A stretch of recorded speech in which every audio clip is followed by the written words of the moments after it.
প্রধান উপদেষ্টা প্রফেসর মোহাম্মদ ইউনূসের সঙ্গে বিদায় সাক্ষাৎ করেছেন বাংলাদেশে নিযুক্ত বিশ্ব ব্যাংকের কান্ট্রি ডিরেক্টর আব্দুল্লাহ শেখ।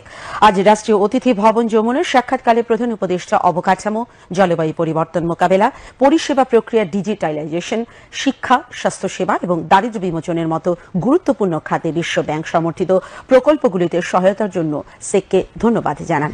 শেখ প্রধান উপদেষ্টাকে বলেন, 19 ডিসেম্বর বিশ্ব ব্যাংক চট্টগ্রাম শহরের স্বাস্থ্য, পুষ্টি এবং পানি ও স্যানিটেশন পরিষেবার উন্নতির সাথে সাথে জলবায়ু স্থিতিস্থাপকতা এবং পরিবেশগত স্থিতিশীলতা তৈরিতে বাংলাদেশকে সহায়তা করার জন্য 3টি অর্থায়নে প্রায় $1.2 বিলিয়ন অনুমোদন করেছে।